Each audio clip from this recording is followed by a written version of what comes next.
은혜의 아침에 오신 성도 여러분, 안녕하십니까? 오늘은 이방 나라와 메시아에 대한 시편 2편을 묵상하도록 하겠습니다. 시편 2편이 짧지만 짧은 가운데서도 참 여러 가지 은혜를 저희에게 주시는 말씀 같아요. 이제 시편 보면 장르가 워낙 이제 다양하다 보니까 장르라기보다는 주제가 다양하다 보니까 시편이 쭉 이어진다기보다는 각각의 시편들이 좀 따로따로인데 1편과 2편은 거의 이제 시편 전체를 나타내기 위한 서론 같은 느낌인데 2편은 그리스도 메시아에 대한 그런 내용을 다루고 있잖아요. 그러니까 메시아에 대한 내용이 이제 시편에 보면 신약에 주로 인용하는 책들이 시편 2편하고 16편하고 22편 또 69편하고 72편, 110편 이런 내용들이 이제 메시아에 관련된 메시아의 고난과 그분의 영광 그리고 제사장으로서의 봉사하는 부분 그리고 왕으로서의 위엄을 나타내는 부분 그리고 결국에는 이제 승리하고 영원한 통치를 이루시는 그런 축복에 대한 그런 내용을 이제 다루시고 계시는데 신약에서 선지자, 왕, 그다음에 구세주, 제사장 이런 그리스도의 모습을 시편에서 가져와 가지고 인용을 하는 그런 부분들이 있는데 이제 시편 2편도 동일하게 이 사도들이 인용하기도 하고 그렇게 했습니다. 그래서 이 시편 2편은 누가 저작을 했을까, 누가 기록을 했을까라고 봤을 때는 사도행전 4장에 보면 이제 인용을 하잖아요, 이 구절을. 그러면서 다윗을 통해서 말씀을 했다라고 하는 걸로 봐서는 다윗이 아마 이 시편을 기록한 사람이다. 그렇게 보여지고요. 이 내용이 전체적으로 봤을 때는 이제 2편이 한 네 단락으로 나눠져요. 그래서 첫 번째 1절부터 3절까지 내용을 보면 이제 이 이방 나라들 그리고 이방 왕들, 이방 통치자들 그런 세상에 있는 왕들이 어떻게 하나님의 기름 부음 받은 분을 대적해 가지고 일어나는가 이런 모습을 이제 보여주면서 4절부터 6절은 하나님이 그것을 보시고 너무 어이가 없어서 웃으시고 또 노를 바라실 수밖에 없고 그래서 하나님께서 직접 왕을 세우시는 분을 이제 설명을 하시면서 또 7절부터 9절 내용은 그 왕이 어떤 일을 하실 것인가 구속에 대한 계획 그 부분을 쭉 말씀을 하시고 그 다음에 10절부터 이제 12절 마지막은 그러니까 이 세상에 있는 왕들아 너희들이 그렇게 하지 말고 하나님을 경외하고 즐거워하고 떨고 그 아들에게 입맞추라. 그렇게 하면 진노가 멈추겠지만 그렇지 않으면 하나님의 진노가 아무리 조금이라도 발하면 그것을 피할 자가 없을 것이다. 그런데 여호와께로 피하는 사람은 복이 있다. 이렇게 결론을 내리잖아요. 결국은 하나님의 마음은 항상 멸망시키고 부숴버리고 이런 분이 아니라 세상 왕들 정말 헛된 것을 계획하고 경영하고 꾸미고 또 자기들의 권위와 권세를 나타내기 위해서 다른 사람들을 죽이고 하는 이런 사람들에게까지도 하나님을 올바로 알고 돌이켜서 그 진노로부터 피하기를 원하시는 하나님의 마음이 쭉 깃들여 있잖아요. 이 모습을 보면서 이제 우리가 마땅히 어떠한 자가 되어야 될까 이런 모습을 이제 스스로 확인하도록 그렇게 해주신 것 같습니다. 이방 왕들, 이방 나라가 존재하게 하시는 것도 하나님의 허락하심 안에 있는 거잖아요. 그러함에도 불구하고 하나님의 그 주권과 능력을 모르고 무지함으로 하나님을 오히려 대적하고 권력자들이 앞장서 가지고 그런 일을 하면서 그 다니엘서 보면 뿔들 나오잖아요. 그 열뿔, 셋뿔 나오는데 그 뿔들이 세상 권세, 권력을 나타내는데 그런 하나님을 대적하는 세력은 항상 존재하고 또 존재해 왔다. 그런 자들이 자기 자신들을 강하게 보이려고 마치 하나님을 대적해서 세상 모든 것을 자기 권력 안에 가지고 싶어서 그렇게 충동하고 그렇게 하는 모습들이 나타나면서 이 시편 2편에 보면 그럴지라도 아무리 강한 것이 우리 눈에 또 그렇게 보일지라도 하나님께서 웃으실 만큼 그것은 아무것도 아니다. 게임도 안 되는 거다. 그러면서 우리가 하나님 편에 서 있기만 하면 이 세상은 우리 앞에 아무것도 아니고 하나님을 믿는 우리가 세상에서 가장 강한 자들이다. 예, 실제로 그 강함을 보여주신 분이 바로 오늘 나타난 메시아 그리스도 그분이다라고 사실은 말씀을 해주시는 거라 우리에게 믿음을 고취시키는 사실 장면이기도 하죠. 그래서 이 세상 사람들이 세상 임금들이 대적하는 그 분이 누구냐면 기름 부음 받은 자라고 이제 나오죠. 오늘 말씀에 이 기름 부음 받은 자를 대적하는 이 자들을 이제 말씀을 하시면서 5절부터 7절 내용을 보면 이제 이렇게 나오죠. 그때 분을 발하여 진노하사 그들을 놀라게 하여 이르시기를 내가 나의 왕을 내 거룩한 산 시온에 세웠다 하리로다. 내가 여호와의 명령을 전하노라.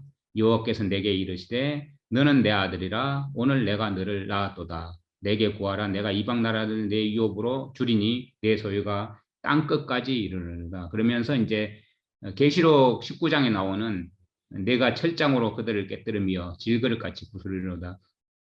예수님의 마지막 이제 재림하실 때 그런 장면을 보여주시고 계시는데 내가 너를 낳았다 이 부분을 이제 여호와의 정인들은 예수님을 하나님이 낳았다고 하지 않느냐 이렇게 주장을 하는데 이제 이 부분은 그렇게 해석되는 예수님이 갓난 아이로 이 땅에 태어나실 때 하나님이 낳으셨다 이런 의미로 말씀하시는 부분이 결코 아니죠. 왜냐하면 이걸 신약에 이제 인용한 구절들이 있거든요. 그걸 보면 분명히 아는데 이 내용은 그 솔로몬에게 하나님께서 나는 그에게 아버지가 되고 그는 내게 아들이 되리라 하셨던 것처럼 솔로몬을 하나님이 낳으신 거 아니잖아요.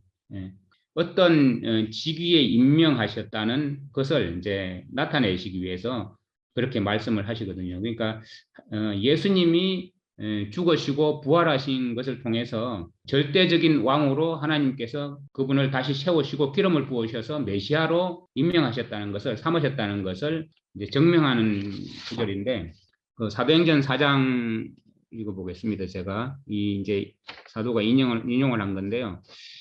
4장 25절부터 28절에 보면 주의 종 다윗의 입을 통하여 말씀하셨으니 어찌하여 이방이 분노하며 백성들은 헛된 일을 꾀하는고 오늘 말씀에 나오는 내용이죠. 땅의 왕들이 일어서고 또 다스리는 자들이 함께 모여 주와 그의 그리스도를 대적하였도다 라고 하셨나이다. 이 그리스도라고 나오죠. 기름 부음 받은 자. 그 다음에 27절에 보면 그들이 과연 주께서 기름 부으신 주의 거룩한 아들 예수를 대적하여 헤롯과 본디오 빌라도가 이방인들과 이스라엘 백성들과 함께 모였으니 이는 주의 손과 주의 계획대로 이루기로 예정된 온갖 일을 행하려 함이니라 이렇게 말씀을 하셔요. 그러니까 이게 뭐예요? 그리스도께서 십자가에 못 박히시고 죽으신 사건이 사실은 이 유대인들과 로마인들, 이방인들, 왕들, 뭐 통치자들, 권력자들이 힘을 합쳐가지고 하나님의 아들을 대적하고 죽이는 일에 가담을 했죠. 그래서 그런 죄를 통해서도 하나님의 구원을 이루는 구원의 역사에 예수 그리스도를 통해서 나타난 그 하나님의 계획이 결국은 목적을 성취하는 일에 같이 일조를 하잖아요. 그렇게 이제 일조를 하는데 지금 그 부분을 말씀하시는 거예요. 세상 정부뿐만 아니라 각 영혼들이 이 구원을 성취하는데 하나님의 뜻을 드러내는 역할을 하는데 두 가지로 드러내는 역할을 하는 거예요. 하나는 하나님에게 순종함으로 하나님의 거룩하신 뜻을 성취하기 위해서 사용되는 사람.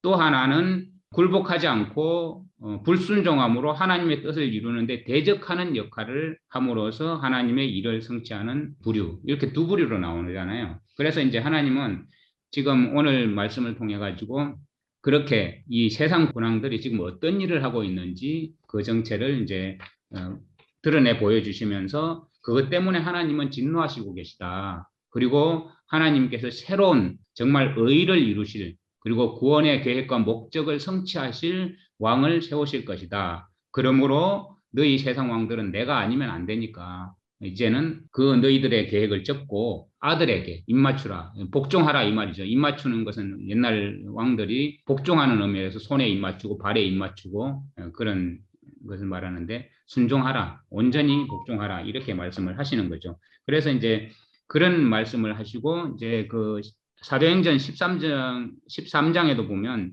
이 말씀을 그대로 인용하신 부분이 있어요. 32절부터 34절에 보면 이제 우리가 너희에게 기쁜 소식 즉 조상들에게 하신 약속을 하나님께서 예수를 다시 살리심으로써 그의 자녀인 우리에게 어떻게 이것을 이루셨는가를 선포하노라. 시편 둘째 편에 기록되었듯이 너는 내 아들이라 오늘 내가 너를 낳았노라 하셨고 그를 죽은 자들로부터 일으키사 다시는 썩어질 것으로 돌아가지 않게 하셨나니 그러므로 말씀하시기를 내가 다윗의 확실한 자비를 너희에게 주리라. 그러니까 내가 오늘 너를 낳았다라는 표현은 죽은 자들로부터 일으키사 다시 썩지 아니할 그러니까 부활하신 부분을 설명하시기 위해서 인용을 하셨다. 히브리서 5장 5절에도 이 말씀 나옵니다.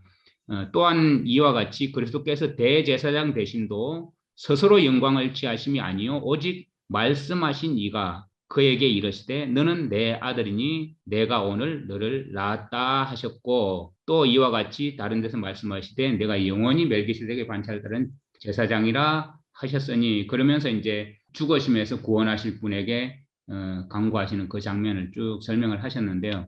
그래서 이 대제사장 되신 예수님께서 이 땅에 오셔서 인성을 입고 물론 당연히 신성을 가지신 분이신데 우리와 똑같은 인성을 입고 이 땅에 동참하셔야만 대제사장이 되실 수 있는 것이고 또 한 가지는 하나님의 임명을 받아야 대제사장이 되시는 거잖아요. 스스로 대제사장이 되는 게 아니거든요. 그러니까 이 부분 인성을 입고 이 땅에 동참하시고 또 하나님으로부터 임명을 받은 대제사장 그런 하나님께서 인정하시는 권위 가운데 있으시다라는 것을 이제 말씀을 하심으로써 임명하시는 분은 하나님이다. 이 시편 2편에 나타내는 것은 하나님께서 임명하셔야만이 그 존속 이유가 생기고 그 목적이 분명하게 성취가 되는 것이다. 그렇기 때문에 스스로 영광을 취하는 이 세상과 세상에 있는 나라의 왕들과 대조해서 이 그리스도를 설명하시는데 세상 모든 것을 주관하시고 만드시고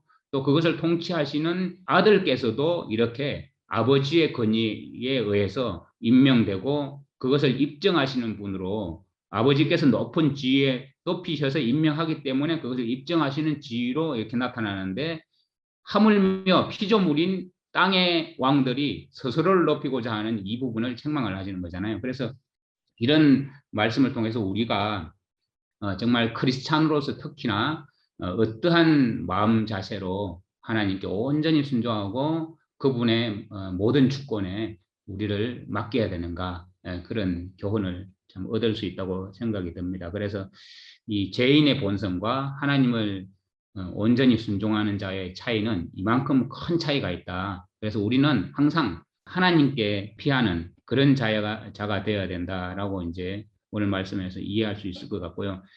네, 마지막 그 말씀 보면 이제 이렇게 되어 있습니다. 그 아들에게 입맞추라 그리하지 아니하면 그분께서 분노하사 그분의 진노가 조금이라도 타오를 때에 너희가 길에서 벗어나 망하리로다. 아주 작게 주님께서 분노하실지라도 망하게 된다. 그분을 신뢰하는 자들은 복이 있다. 여기서 여호와께 피하는 사람은 복이 있다라고 했는데 원래 원어상으로는 그분을 신뢰하는 자는 복이 있다. 사실 믿음이라는 건 하나님을 온전히 믿고 그대로 순종하고 그분의 뜻은 무엇이든지 다 옳다라고 완전히 인정하고 나 자신의 계획과 생각과 목적을 다 부정하는 거거든요. 그래서 그런 모습을 아들께서 보여주셨고 또 우리도 동일하게 그런 모습 가운데 있으면 그것이 복되다 이렇게 말씀을 하신 겁니다. 그래서 복된 우리 모두가 되기를 간절히 바라고요. 우리가 참 항상 어떤 선택을 하느냐가 굉장히 큰 일을 이루는 것 같아요. 하나님 편을 선택해서 하나님의 일을 성취하느냐 그렇지 않고 불순종함으로 또 불순종해도 하나님의 일은 성취하긴 하죠. 그런데 악한 나쁜 소멸될 위치에서 하나님의 일을 성취하느냐 너무 큰 차이가 있는 것 같아요. 말씀을 기억하면서 2장 이렇게 아무리 세상 왕들이 자기들 마음대로 하려고 하고 또 하나님을 대적해서 하려고 하고 요즘 우리가 부쩍 느끼는 게 코로나라는 것을 통해 가지고 앞으로 이 미래가 어느 정도 그려지죠. 환란이 어떻게 다가올 것인가. 그래서 뭐 세상 권세를 이용해 가지고 코로나라는 그런 전염병을 이용해서 우리를 통제하고 또 자기들이 원하는 대로 끌고 가려고 억압하는 것으로 사용할지라도 우리는 그것과 전혀 상관없이 마음의 화평을 누리고 평강 가운데 이 땅에 살아가고 있다는 것 자체가 얼마나 큰 감사고 기쁨인지 모르겠습니다. 아무리 우리 주변에서 일어나는 일들이 급박하게 돌아가고 또 세상 모든 것이 잘못된 길로 가는 것 같이 보일지라도 우리 주님은 온전하시고 또 우리의 구세주이시고 우리의 대제사장인 그리스도께서 우리를 위해서 현재 중보하고 계시고 그분께서 곧 오시면 우리는 영원한 승리 가운데 들어가는 자들이기 때문에 지금 이 땅에 있으면서 세상 재물들, 세상 근심, 염려, 또 세상으로부터 오는 온갖 핍박과 어려움과 박해, 우리 몸에 다가오는 질병과 아픔, 어려움들 이런 것들이 있을지라도 그러나 그것은 잠깐이고 곧 이제 영원한 승리가 우리에게 이미 약속으로 주어졌다고 사실 오늘 말씀에도 나와 있는 부분이잖아요. 우리가 이제 그 말씀을 잊지 않고 세상 왕들, 세상 나라들이 다 우리의 유산으로 주어질 것이다 라고 말씀을 하신 부분 보면 정말 세상에서도 구원받을 자들이 많이 있고 그것이 우리 유산이라는 것은 우리가 결국은 주님의 복음으로 온전한 승리를 해서 영원한 나라에 들어갈 것이기 때문에 세상 모든 것이 다 우리의 유산으로 주어졌다, 우리의 소유가 되었다라는 것에 감사하면서 믿음으로 우리 승리하는 우리 모두가 되기를 간절히 바랍니다. 오늘 행복하고 평안한 하루 되시기 바랍니다.